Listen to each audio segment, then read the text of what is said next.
साहित्यरत्न लोकशाहीर अण्णाभाऊ साठे यांच्या जयंतीच्या निमित्ताने मी सर्वांना शुभेच्छा देतो। लोकशाहीर अण्णाभाऊ साठेंनी जनसामान्यांमध्ये आपल्या वाणीनं, आपल्या कवितांनी, आपल्या गीतांनी एक अत्यंत मोठी ऊर्जा तयार केली।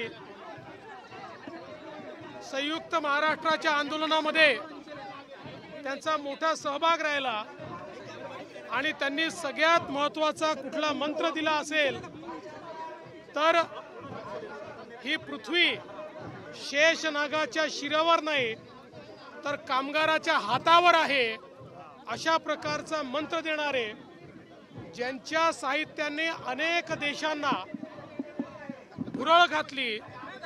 आणि मी स्वतः रशियामध्ये त्यांच्या पुतळ्याच्या अनावरणाला गेलो होतो, त्यावेळी बघितलं कशा प्रकारे रशियामध्ये लोकशाहीर अण्णाभाऊ साठे यांच्याबद्दल आत्मीयता आहे, त्यांच्या साहित्यावर अभ्यास चालतो।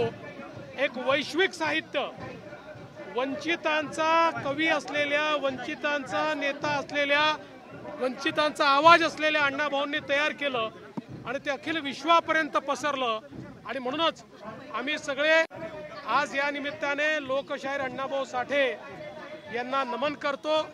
आणि मला अतिशय आनंद आहे की आजच्या या पवित्र दिनी महाराष्ट्र सरकारच्या वतीनं मातंग समाजाच्या सर्वांगीण विकासाकरता आरटीची निर्मिती करण्यात आलेली आहे, ज्यातनं पुढच्या काळामध्ये आमच्या मातंग समाजातनं अनेक आमचे तरुण तरुणी IAS IPS होतील, विविध मोठ्या पदांवर जातील, चांगल्या प्रकारचं शिक्षण घेतील, परदेशी शिष्यवृत्ती त्या ठिकाणी मिळेल, फेलोशिप मिळेल।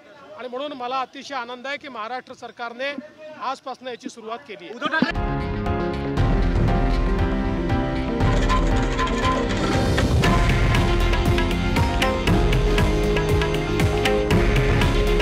हे आहे देशातील नंबर 1 न्यूज नेटवर्क आणि आपण पाहत आहात TV9 मराठी।